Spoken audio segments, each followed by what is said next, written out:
It is a mildly abstract topic. So we kind of need to decode that, and we're going to do that through our meandering yarn that'll take us wherever it does.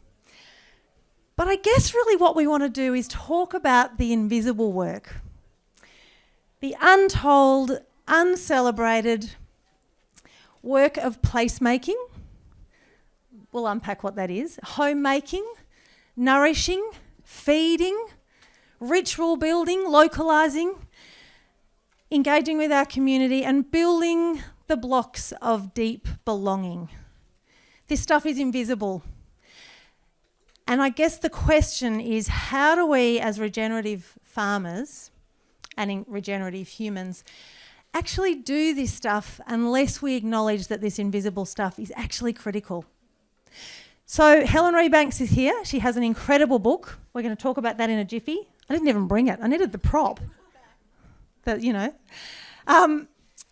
to sit down, we're going to have a yarn, we're going to tic-tac back and forth. If people have got questions halfway through, pop your hand up and just interrupt us. Let's see how we go. We have one microphone, so it'll be interesting. We might need to be a bit closer.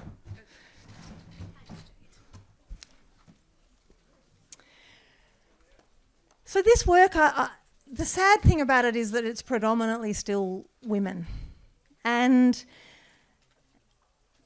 I guess your book actively talks about the fact that while they're invisible and while they are predominantly women, that's actually something you are hyper proud of.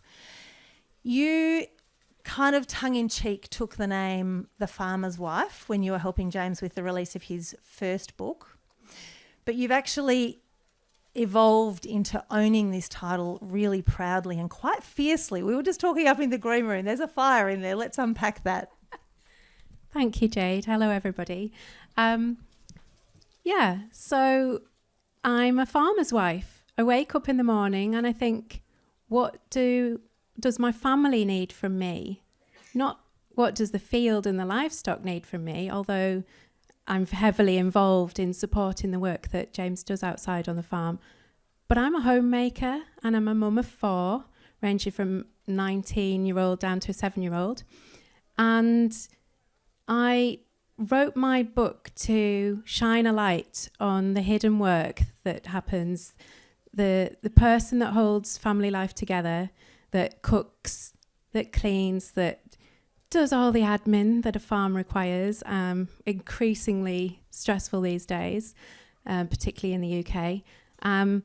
And I didn't anticipate quite what a reaction this book would have amongst a lot of particularly women, but some men coming up to me and saying, wow, well done for writing this. I feel seen, I feel heard in these stories. And I shared honest stories about what it feels like to do that role and to take on those jobs, because we live in a world that very much celebrates an individual and wants us all to be shiny, separate individuals doing superb, wonderful, dynamic things out in the big wide world. And I grew up in the 80s that told me to go out and get a job and do all sorts of things and use my education, and I got a fine art degree, and homemaking was looked down on and still is. And I think it's one of the most important things that we can do, whether a woman or a man. It's not gender specific. It's whoever does that role has a huge responsibility, and our world seems to look down on it. And I wanted to celebrate it in the stories and be proud of that. And the title of the book, like you said at the start, Jade, I took on writing a book proposal, sort of, I don't know, it came through me in that I wanted to leave a legacy for the kids with some recipes from, my mum, my grandma. We're all cooks. We feed a lot of people on the farm. And I wanted to leave stories and recipes, and it was essentially going to be about the farmhouse table, and we'll get onto that in a little while. But when I was talking to my editor, I was telling her about some questions I'd been asked by a journalist. As a farmer, how do you feel about sending lambs that you've reared to slaughter? And as a farmer, how do you feel about this happening and the changes you need to make? And I said, but I'm not. I'm the farmer's wife.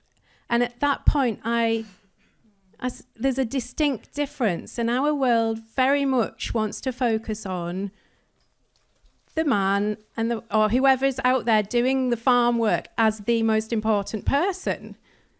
And this is why the topic of this talk's really nice for me, because it's like it's a whole team effort. We work together on our farm to make the decisions and to pay the bills and to support each other. And we both bring different skills to the table. And that's really important to me. Yeah. I'm a bit intrigued by that. So I'm also a farmer's wife, but I don't consider myself the farmer's wife. I consider myself the farmer. My hands are calloused. I'm often on the tractor with a head torch on and in the driving rain at midnight. And I just have this, maybe it's an ego thing. I wouldn't mind unpacking this a bit, because I genuinely consider myself a farmer. I have an off-farm job though, and I have kind of a whole other life. But I think it's really important that we give the farmer's wife the honouring that it deserves. Yeah, for me to unpack it, it means that we look at like the farmer as the most, like I just said, and it isn't. It's a total team effort, and I don't think it's just a language thing. It's how you see yourself and define yourself, and I love just twisting things and playing with things and saying, actually, no, have you thought, well, I'm not second fiddle. I'm a wife, and I'm a person in my own right, and I do lots of projects, but we're an absolute team effort. And I think it's a thing in society that just makes the caring roles that we do, whether it's nurses, teachers, cooks, cleaners, they're just seen as lower value people, like roles in society. And I don't feel that. I really don't think it's like that. For me, whoever's doing that is the bedrock of keeping things going. I don't want to big myself up by sitting on a stage and talking about, I want to just celebrate the people doing these things that keep life going and make all our lives much more, where we just feel more cared for, don't we? We just, checking in with each other and have you had a drink? Have you got any sun cream on? And all the basic things like, oh, have you filled that bit of paperwork in? And I see that role as absolutely central. So in answer to Matthew's question, is a farm sustainable without somebody doing this hidden, unpaid work? No, I don't think it is. No is my answer to that question. I think it's a huge sort of team and community effort on farms, and we all can learn from looking at the smaller things, and that role has a huge kind of sort of bigger part to play in the world we live in, because the choices I'm making when I shop for food, and I'm the essential one, I'm essentially going out choosing what we're eating as a family if we're not growing it ourselves. Where I spend our money has an effect on the landscape we live in, because I'm choosing food that's coming from there or there, flown in or in a packet, or from a farm down the road, from somebody producing amazing milk, or it's meat or vegetables. I have that, and I think part of writing the book was to say this role that we see as less than is actually super, super important, and we need to empower that person in the household and go raise the value of that person's, how they are, and think, appreciate that role for what it is and what it does to our landscapes and our families, and how we nourish each other and look after each other. Looking after each other is not just about what happens at our kitchen table, although I do want to talk with you about that in a minute. It is often the role that also goes out into the community. And rural communities, certainly in Australia, and I imagine it's much the same in the UK, have taken a pretty hard hit since the unit of the female went out of the house and into the workforce in order to contribute to GDP, and that's where the value piece comes in. But I would be interested to know what it is that you're doing to feed back into community. Often it's the unseen work of sitting on school boards and sitting on the women's association boards and contributing when other women need help, or, you know, doing school pickups or doing drops to swimming lessons or whatever it might be, what is it that you're doing? I've learned, I've got wise to this. I don't say yes to as much as I used to do. When the kids were very little, I would go to every playgroup and things and run it and organise events and activities. And we'd have a local garden festival that James and I set up, and I did lots of food for people. And food is a way I love to bring people together. And so for me, when we host events on the farm, I cook for people. And because you've travelled from far and wide, you arrive at the farm, the first thing I want to know is, how are you feeling? Do you need a drink? Do you want a cup of tea? My grandma was one for a brandy. She would always get the bottle out. It's not quite like that around our house. But, you know, it's all about looking after and nourishing each other and knowing that somebody cares. How are you doing? And food for me is that way in. So if somebody's had a baby, if somebody's grieving, I often just bake and send some cake or make some soup and take it over. So that's my way of showing my love to my community. In our small little acts, we can really look after each other, and we just need to sort of remember how important it is to do those little things for each other. And the world would be a better place, wouldn't it? Completely. I think your book is called The Farmer's Wife, but you talk so incessantly about your kitchen table. And I feel like a kitchen table is such a benign thing, but it's where we celebrate, it's where we start succession plan conversations, it's where we work out what our crop rotations look like, it's where we nourish the people that we love, it's where we celebrate the people who are popping in for a cup of tea. Our kitchen table is such a central location for placemaking, essentially, and allowing people to feel like they belong. Your kitchen table is absolutely central to everything that you do. It certainly is, Jade. And the table that we have in our farmhouse, when we first got together and we lived in Oxford for 3 years, we went to a furniture sale and picked up a pine kitchen table, and I'd been reading the books by Elizabeth David. I don't know if any of you know her work, a really well-known food writer, and I was captivated by her stories from that table and wanted a life that I could build from a table. And I grew up with meals around the table, and it's so sad to me that so many families don't sit down together anymore and share food around that space. And we have this in our house. It's in the middle of a big old room that functions as a homework and colouring and food and business meetings and insurance meetings. All sorts of things happen, and it's so important. And we have a friend from America that comes over quite often, and the first time he ever came, he sat down for a meal, and he said he felt at home because he's travelled all far and wide, and he's in Hollywood and he makes films. And he said afterwards, a day or two afterwards, he couldn't put his finger on what was different about our kids to some of his friends' kids in Los Angeles. And he said, they all sit and have the meals with you around the table. And I said, and your friends' kids don't? And he said, no, they eat on the go, they eat in the car, they eat out the fridge after school, they go and help themselves, they hide up in their bedrooms. He said it's lost that feeling, that meal time together, that communion really of social interaction, being able to look each other in the eye, have conversations, however hard, whether somebody's in a foul mood, you can just put some food in front of them and you can break the ice and you can say what's wrong today and what's happened at school today.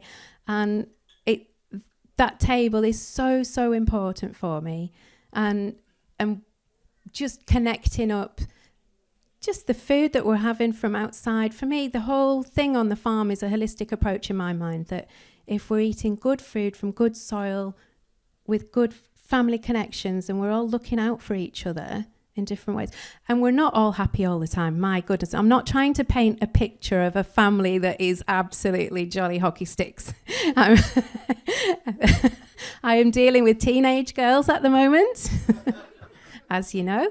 That's challenging. They're fierce. They want to eat different things than I want to cook. They want to push like, oh, we've had that casserole last week. I don't want that again. I want some sushi. I want to try and make some, different flavors. Ramen seems to be a new thing for them but hey ho, I'm happy for them to explore as long as we sit down and have some food together.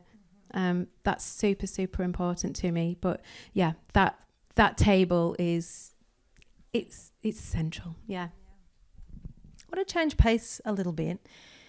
I think when there is someone who's got capacity to think outside of the day-to-day to-do list, and they're actually actively trying to build community and build rhythm and build ritual, it actually builds culture. And I think this is fundamentally where our challenge lies. Like we are looking down the barrel of some fairly destructive realities, and what we need to do is go back to base, sit on the earth, take a bloody big deep breath and rebuild who we are and what we stand for, and remember that we're humans and we're deeply integrated with the whole system.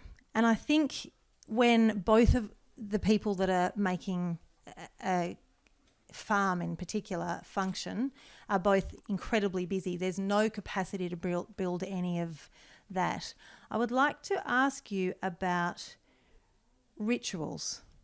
So across a year on our farm at Black Barn Farm in northeast Victoria, obviously there's food production, and I can tell you pretty well 10 years in advance exactly what we're going to be doing on any given day of the year. But then there's these other things that happen, like winter wassails, where you actively invite your small cohort to come and drink cider and chant around bonfires and, walk through the dark singing and do all of these things which feel mildly cult-like, but they're not. But what they are doing is rebuilding the way we interact with each other. And it's not transactional, it's deep and it's human. Even things like school events, like those inane, is it just me that sits through those inane end-of-year school productions? But yeah, clap, 3 cheers to that. Anyway, those things, they are ritualistic. Birthdays, they are ritualistic. What are some of the things that you do with your community and in your own lives? I know if I don't have 5 minutes to an hour sitting in my sit spot every day on the earth, breathing deeply, listening to whatever Mother Earth has to tell me, I'm a nightmare. Are you even a little bit similar? Yeah, I'll start right there. I need that too, and I didn't used to think I did. I used to think I could get through the day and go, just work harder, try and outwork all the jobs that were running through my head constantly. And it doesn't work. You just burn out, don't you? That feeling of just exhaustion when you hit the pillow, you can't face building anything new, thinking, creating, imagining. There's no space to do it. So I need a walk every single day, and I get really grumpy if life takes me away from that. I'm just directing this right over there.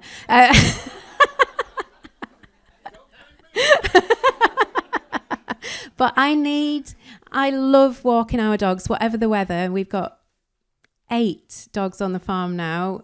Kelpie pup arrived last week. He's called Buzz, and he's 8 weeks old.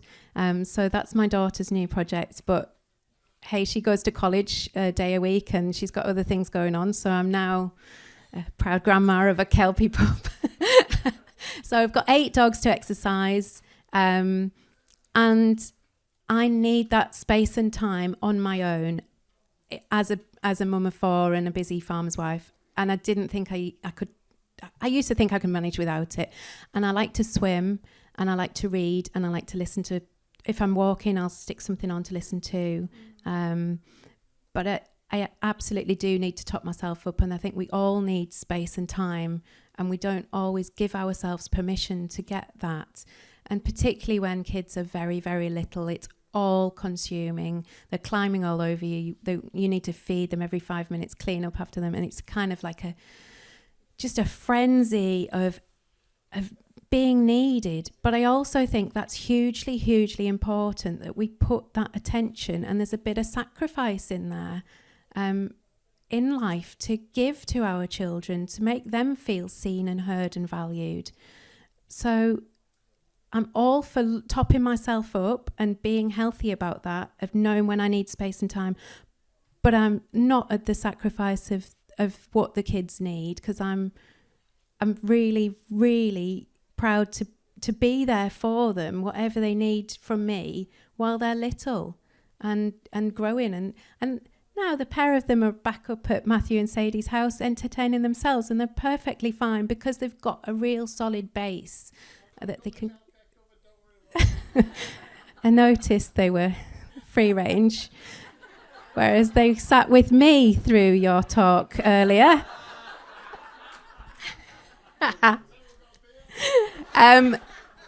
But I love that. But I just slightly off on a tangent. We were going to go rituals and harvest festivals and school events and all the things that we do similar to what you talk about. I think it's got a bit lost in modern life, these ancient gatherings of people and fires or whatever that might be, celebrating like the turning of the equinox and the shortest day and things. They have got lost, and we should be mindful and maybe learn more about these special times of nature and seasonal changes, because they have a massive effect on our moods. And I'm learning about wintering from a brilliant book by Catherine May, if anybody's read that, how we all go through different seasons in our life, and wintering periods can come on us if we're in periods of grieving or sadness or loss or just burnout or exhaustion. And we need to, like in nature, everything needs that period of dormant quiet and regrowth and blossoming. And it's just about learning from what we're doing outside on the farm, about giving our soil and our fields rest. We need to give our bodies rest as well. So just being really careful and mindful and thoughtful about how we're living in more tune with nature, and not doing what this sort of idea of society tells us we should do and how we should live, and feeds us lots and lots of adverts about what we should buy next and what we need to feel better, how we should do things and what we should consume. I'm a bit resistant to all of that. I do think we're living wrong. Yeah. Sounds like there's a few people agreeing with that. I think that may be a pace thing. When one of my twins was 12, I took him to an ashram, and I operate at pace generally, exhaustingly, and I was bustling around the kitchen in the ashram, and the woman who was in the kitchen was sort of whinging about the fact that she wasn't going to have time to get enough food in place for the 40 people that needed to be fed. And I was thinking, come on, how hard is it? Just up your pace. And I sort of said that in my bustly way, annoying. And she said to me, look, I realise I could probably get the food done without the whinge, but actually the food I'm creating is food that doesn't have adrenaline injected into it. It's like, oh, that is a novel idea. No wonder my children are highly strung, because I inject food into everything they eat in adrenaline. So I feel like there is this pace thing, and we kind of all take this collective deep breath in, and we hold our breath, and we rise and we rise and we rise. And it actually requires people to actively breathe out and stop and push back on the system that is telling us to be something that our humankind doesn't want to be. Yeah, I'm not stealing this from you, but I just think Tricia Hersey in America has a book called Rest. It's all about rest is resistance. It's so, so powerful. It doesn't matter how busy your life is, but you can rest anywhere. You can just opt out. You can sit in the chair, shut your eyes and have 10 minutes. And that's so, so important, to just go, we're not doing this. We're not going at this speed. We need to look after ourselves. And I think I'm probably more mindful about that than say my husband is. He's more like on the go. His mind's a million miles an hour. Next project, what we're doing. And I resist that and I push back on it. And I think that's why we probably work really well together, because I thrive off his energy and he needs my quieter energy. I would say we kind of do this together and look after each other. And that's super, super important. Yeah. So you said you've got a quiet energy. You've also got a pretty steely, fiery one. And you said you get that from your grandmother. But you also said in a conversation we've had another time that your grandmother was stoic and steely and worked harder than anybody you knew. And perhaps the only people that work harder than farmers are, in fact, farmers' wives. I reckon you're probably right. I have to say, I recall my grandmother saying to all of the grandchildren who were often swinging off her skirt tails, "Righto, chillins, get the hairbrush." And what that meant was that she was going to flick the kettle, she was going to sit down at the kitchen table in the soft chair at the end of the table, and we were all going to take 1 minute each to brush her hair. And there were about 10 of us. And so she would get 10 minutes and she'd drink a cup of tea. And we could just do that. Oh, that sounds lovely, doesn't it? So talk to us about your steeliness. So I think my grandmother certainly had that. She was one of 8, and they worked the land with horses and made butter and cheese and everything. Everything was grown in the garden, potatoes, and had raspberries, and she made jams and chutney, a lot. She just worked really hard and seemed to thrive off that. There's lots of things with women in history on farms, whether you look at it and think, did they have agency? Probably no. They probably didn't have a say in how the accounts were run and how... but as soon as the men were in their kitchen, they were in charge, and they boots off, this was their space, their domain, and they had power and control in that space with the kids and, what else they did outside of the farm if they had any opportunities to go anywhere. So she was quite formidable. And I think I also get it from my mum, because my mum didn't come from a farming family. She grew up in Scotland, and her dad was a baker, made bread and pastries and cakes. And her mum probably suffered from undiagnosed depression. So my mum at 6 years old, they had a baby sister called Helen, and she died at 18 months old from meningitis. And I didn't learn this till I was like in my late teens. And my mum was 6. And from that day when her little sister died, she had to pretty much fend for herself, because her mum was grieving and didn't get any help. There wasn't any mental health or grief support back then. There was just zero. It was sink or swim. And Mum didn't go to the funeral. She remembered that she was looked after by the next door neighbour, because you didn't take children to a funeral then. You didn't talk about your feelings. You didn't work things out. You didn't support each other in the way that we now know is hugely, hugely important. And I think I grew up with a mum that knew how to get on with stuff. And I learnt from her that however tough things are, you figure things out. And so when we were first trying for a baby and I miscarried early on in my first pregnancy, I didn't tell anybody, just James and I knew. And it was a really, really hard time, because it was deeply sad. And I don't think people opened up enough, and I didn't know how to talk about it then. So I wanted to write the book and share my feelings, my stories, and hopefully open up conversations, because I think particularly in the UK, and there's a British stiff upper lip, and people get on with things. It's very closed, it's very quiet, and people are nervous of sharing what life really feels like and what they're going through. But in fact, all of us in this room at some point or another will cope with loss and sadness and upset and trauma and family life. And we would all be a lot stronger if we just kind of drop the guard a little bit. And when you said, how you doing? Not just fine, just say, I'm struggling today, or this happened, or, just have some bit of a yarn, bit of a chat with somebody and just ease that. And I don't know, I've learnt over time to not be quite as tough and quite as self-reliant. I'm sharing more, and writing that has just been such a journey for me to be able to pour my life and thoughts and feelings onto the page and open up, and the response, like I said before, has just been crazy. So farming is a vocation that isn't always rational, that is clearly, it's a noble act that is fundamental to human existence and ecosystem stewardship. But there are so many different ways we can do it. You guys are how many generations? As far back as it goes. More than anyone in Australia can fathom in our colonial mindset.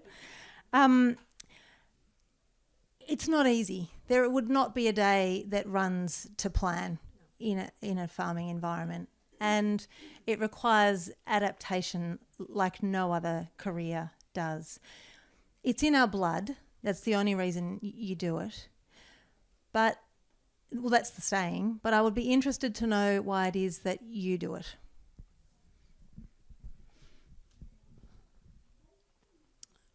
So when you grow up on a farm, you don't know anything else.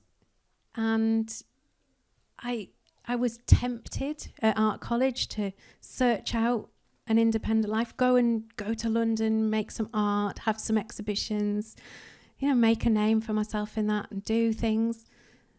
And we lived in Oxford for a while and I had a show in London. I had a piece of work stolen from a gallery, which was really dramatic. I felt very excited about that because the insurance, yes, James, put a nice price on it and the insurance covered it. So I'd effectively sold a piece of work.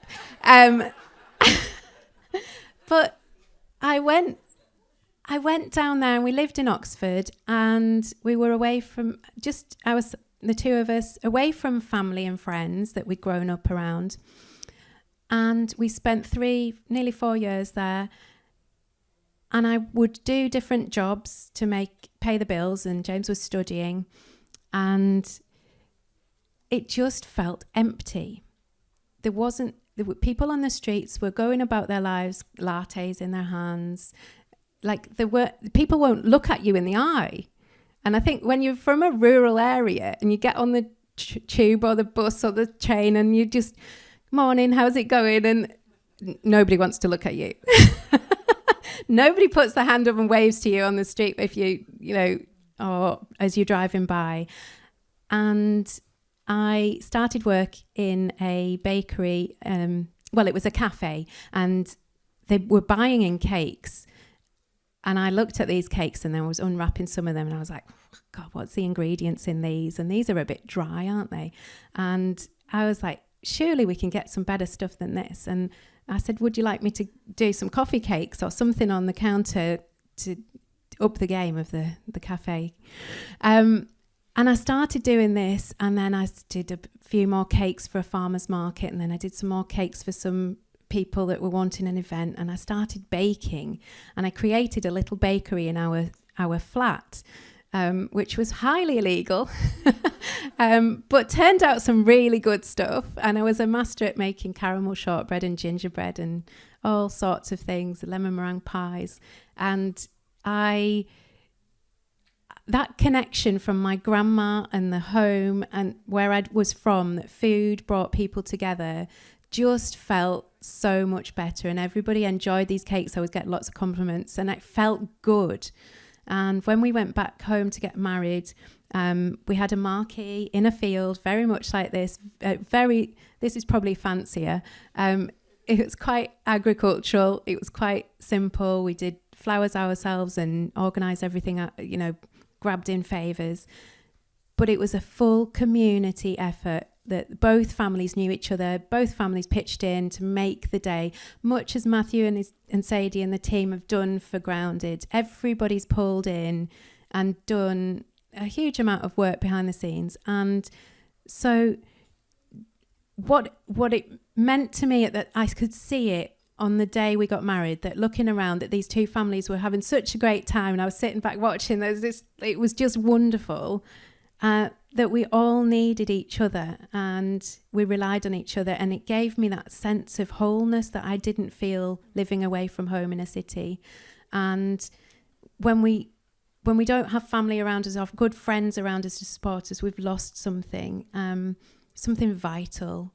And moving back to the farm and renovating a barn, which I described in the book, was absolutely beyond stressful. Spending money we didn't have, all the dramas of that was really tough. But we got there, and we've built the most beautiful home. And now I get to walk the dogs every day and bring our kids up, and they're all pitching in and working hard together. And we're trying to restore things and regenerate things. And I've just listened to Dan's talk about, it was just wonderful. This just talking about growing things. Nature knows best. Let's listen to the nature within ourselves of how to look after each other and our bodies as much as we need to look after the soil. So that's what being on a farm means to me. Just, it's deep. I'm not spiritual particularly, but it does feel a bit spiritual. And she's doing that with an audience. Said it could go anywhere. There is a woman in Tasmania called Jane Hilliard, and she's an architect. And she has coined this term enoughness. And it's where you pare back all the noise and all the messaging that's shouted at us on a daily basis across all of the platforms, and you sit really still. And I don't know if anybody's familiar with Dan Palmer, but he used to run a program called Holistic Decision Making. And in fact, I did it with my husband just here in Cygnet, and we sat in the cemetery and we really thought about what it would look like at the other end of our life to have achieved what it was we wanted to achieve. And he asks you at the end of that, will that be enough? And I would love to ask... you right?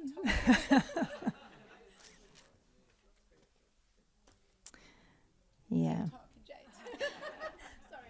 For anyone who knows Dan actually died about a year after I did that program with him. So that's actually, it's a really sad story. Yeah. Great. I said it would go anywhere. I've got this. Sorry. Do you know, it made me feel really, really emotional talking about enoughness. I wrote a small story in my book about being at a friend's mum's funeral. And so I didn't know this lady particularly well. I saw her at school all the time. She'd pick the grandkids up and she'd go to all the Christmas plays and things, and we'd sit next to each other, have a cup of tea, as her daughter was at work. And then as she got cancer and then she died, her two granddaughters were at our house playing with our girls on the day she died, and Emma had to come and tell us, and I was there. And so we went to her funeral, and we were standing outside this tiny little church next to a lake in the most beautiful setting, because the church was absolutely packed. She was only in her 60s. And each of the grandkids got up and spoke about their grandmother, and they shared a memory or a story or something they enjoyed doing with her. And one of them said they went to the football with the grandma. She would get them up. She didn't drive. She was a farmer's wife. She was worked with her husband all the years, but she liked following the football, the local team, and she'd take the grandkid on the bus and sit and watch that match or whatever with one of them, and then she'd bake with one of the others, and she made the most amazing chocolate cake and such like, and they all shared a memory. And that's enough. My goodness, what a life. It overtook me in that churchyard that day, standing there in heels, feeling uncomfortable, looking around, going, oh, it's really warm here, and this is really emotional. It's a really beautiful gathering of people, and I feel like that's my life being described. And that's enough. There isn't anything else.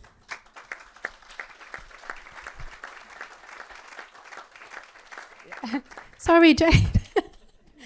No, but it does. It still makes me feel like that. So when I didn't know Jade was going to ask me that question, but really it is. It's about the connections we have with each other and how we look after each other and how we look after the land we live on and nature that provides for us. That it's everything. It's more than enough, isn't it? Thank you.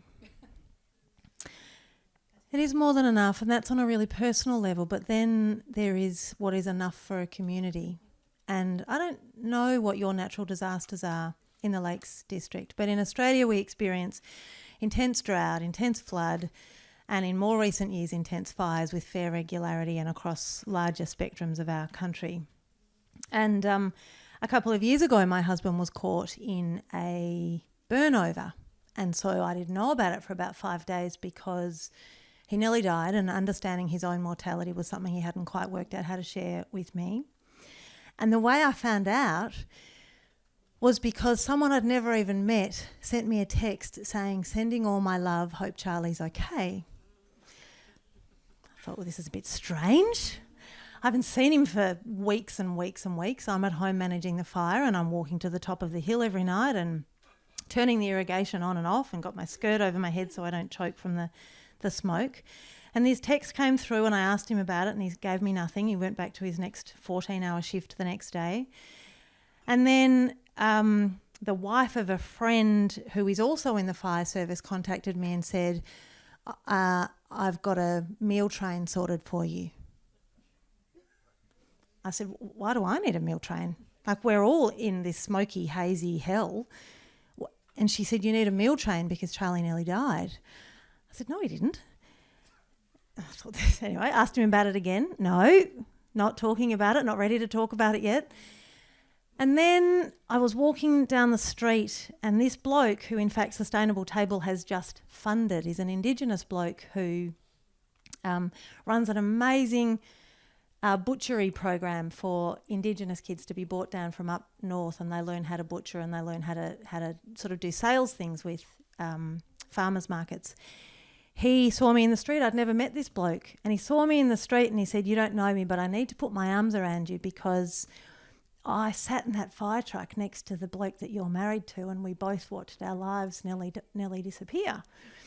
We faced our own mortality together, and forevermore we will be connected. Therefore, you and I are connected in a way that there's actually no words for."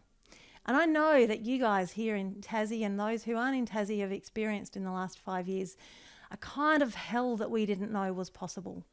A kind of hell that the truth of what is coming for us arrived, and that galvanising of humanity between country cousins and city folk sort of became real. But what makes it possible? And last night when you guys were talking, I got really emotional. I had to go out of the room. It wasn't because it was bloody hot, although it was hot. It was because I sit in a room of people just like you, and we know what it means to be regenerative farmers. We know what it means to sit on the edge of a culture that doesn't want to hear what we have to say. We've become othered. I know what it means to deeply seek solidarity with people that are standing by your side, shoulder to shoulder, and without words understand what it is you're going through on a daily basis. Through the sweat, through the hard work, through the late nights, through the endless weather patterns that we understand and that we sort of live viscerally through. But what makes it possible is that every one of you in this room understands this. Every one of you realises that we are not fucking machines. We are humans. We are living, breathing, ancestral beings with DNA inside us that tells us what we need to be. And we are being that. But we're being othered because of it. But when we stand together, we're not othered. We don't even need words. And I kind of felt this level of grief last night because this maybe happens twice a year. maybe 3 times a year if you kind of find a way to do it in your own community at a small scale. You find your people, and with your folk you kind of get on with it. But this is rewriting regenerative ways of being. It's not okay just to find practices in a farm environment and do it on a day-to-day basis and try and shorten our supply chains. We actually need to be regenerative in every way we exist. In the language that we use, in the patterns that we follow, in the rituals that we flow through, in the way we build our communities, and in the way we shun the rest of that growth paradigm that says that that is the only way forward, because that is what's actually breaking us. And so, and it's community. It's community here, and I don't know all of your names. Last night felt a bit like a family wedding. I felt like I hugged more people than I've hugged in a really long time. It's community that are far-flung, but there are seeds all over our continent. You're not alone in the work that you're doing. You might feel alone sometimes, but we're not. We're all here together, and as long as we've got each other, we've got this. Your turn. How can I follow up from that? Jade, that was beautiful. Would we have a question from the back that's going to just change the mood for a second?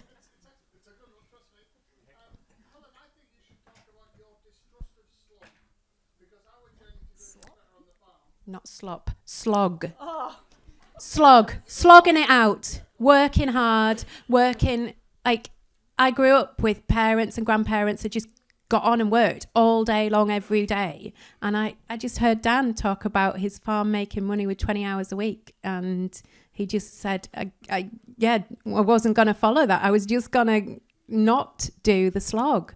I distrust the slog. I want to know, what can we do to work with nature that's going to, like, what are the plants going to do to help us? They know what to do. They can thrive if we give them the right conditions to thrive, that's going to give the livestock. Yeah, if we listen, if we just learn from our land and the health of it. And so I've been very, very strict on saying, what are we doing with these lambs? Are we fattening them in sheds? It's costing us this much. I've been a bit school mom about keeping the books and the figures, and how much is the farm taking, particularly of you. And I've said it needs to be symbiotic. It needs to give back, and you need to rest and work and rest and enjoy it. And I think it's the most exciting time to be a farmer, doing it like we're doing regeneratively. It's super exciting. Feel really inspired being here, listening to lots of different talks, thinking about all the things that we can do to support each other and learn from each other. Yeah.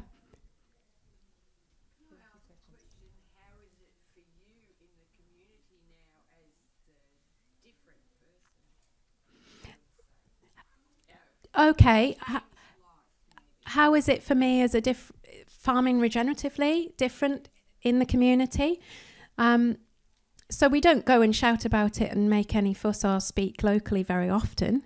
We're very happy to come far away from home, as I said last night, because in our culture, sitting on a stage is a bit like, they think they're bigger than everybody else, don't they? You know, there's a very Nordic kind of thing, deeply rooted in our people in the Lake District, which is Yanti's law. Don't ever think you're better than anybody else. No.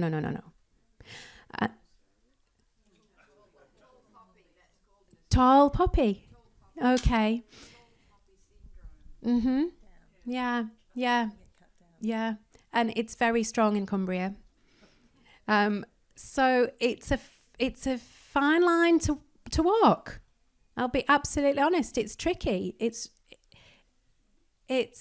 think we just about get away with it because we breed very good pedigree cattle and sheep. So we can hold our own in the shows and sales. Yeah. So, hi. Hello. It's just an observation. My own mother and Emma, my partner, and a lot of the women who work with me on the other side of the fence in food system change is that there's this other thing that's going behind the scenes and higher above the just being the cook and this organising, this coordinating, the putting in the rhythm, saying we should go on holidays. Generally, the farmer's wife is doing this higher level stuff that I see as much more important. Meta management. Observation. The mental load, the emotional load that we take on, and it's heavy. My goodness. Yeah, we so are happy to share it. But we have to make the invisible visible. If we know and we see it, we have to share it and we have to get help in. And I've become much more savvy about getting help in my recent years, because publishing a book and becoming an author and going on tour and doing lots of events means that I can't actually do all the stuff at home as well all the time, and I'd be crazy. I'd burn myself out like a frazzle straight away. I pull in help and it's pull in help. No, you burn yourself out like a what? Frazzle, just frazzle, fried, that kind of frazzle. Yeah. But thank you. Yeah, great observation. Yeah. Well, no, my reflection was that the food system in total, since the mother has gone into the workforce, and as you said before, not gender specific, but we've lost that organising and coordinating capacity to get people around the table at a whole of societal level because of that hyper individualisation. It's almost like that energy needs to come back into. Just ask if everybody heard that. Did everybody hear that? Okay. Just that when women went into the workforce, we lost that person that was holding this invisible mental, emotional load. And I'm all for women choosing how they want to live. This is like, I've got some top feminists quoted like on my book, on the blurbs and things, that have just said it's about choice. And just because we're women, we don't have to all think and feel and breathe and think the same thing. We're all different in the way we see the world, but there's a deep-rooted nature in us as birthing children there that I think should be honoured and valued and supported, hugely supported, if that's what you want to do with your life. And it's, for me, it's just about choice.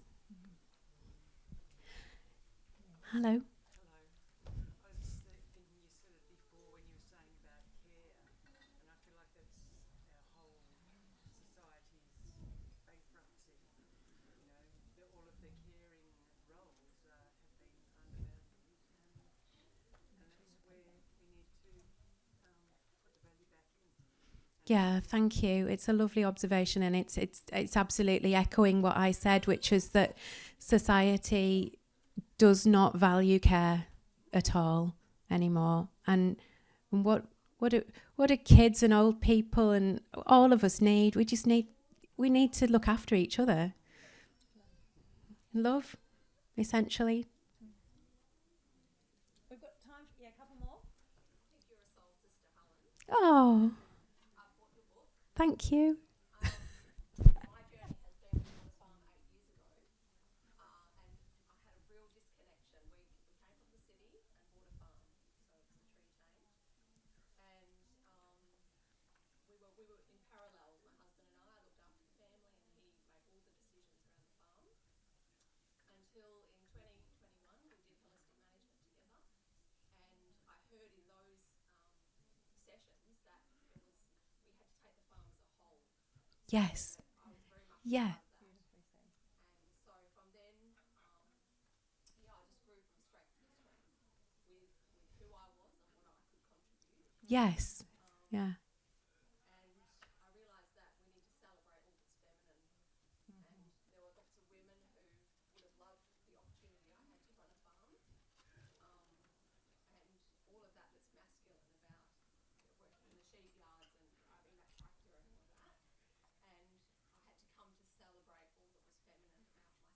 Oh, thank you. It's lovely to hear. It's really lovely to hear. Yeah, that holistic approach to everything on a farm, that every person matters. And we were talking about this last night, James, weren't we, briefly, that in nature, every part of the ecosystem needs light, doesn't it? Every part of us, we need to be nourished, and we need, just like all the plants, food and water and, yeah, sunshine.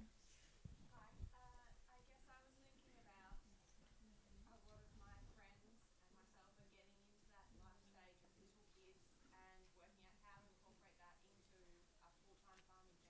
Yep. And I was wondering if you could look back at that period of your life and give yourself some advice, what would that be? If I could look back at that period of my life when they're just starting to, have a family, and what advice would I give myself? I think I would ask for more help, not think that I could do it all on my own. We weren't supposed to mother alone in houses, isolated. We were all from hunter-gatherer families, collectives, people, supporting each other. Teenagers keeping an eye on the kids, mums having a nap, somebody else getting the food in. It's all about interconnectedness for me and not doing it on our own. So whoever is looking after a young baby, pregnant, they need a massive amount of support and love and care. And if I could tell a bit more advice, would just, gender roles can trap you. And they can be great, they can function well, but let's just keep talking to each other about what each other is taking on, because it's not necessarily healthy for me to do all of the domestic and him to do all of the outside, because both need support at different times. Sometimes it's harder on one and sometimes it's harder on the other, and you just need to keep it fluid and those conversations going between yourselves to figure it out, but pull in as much help as you can. We've got time for one more. There was one more question. Where did he just disappear to? He may have buggered off. Righto. Based on that, I think we're done. Thank you so much, everybody. Thank you, Jade, for being just amazing. You were just lovely. Really enjoyed that.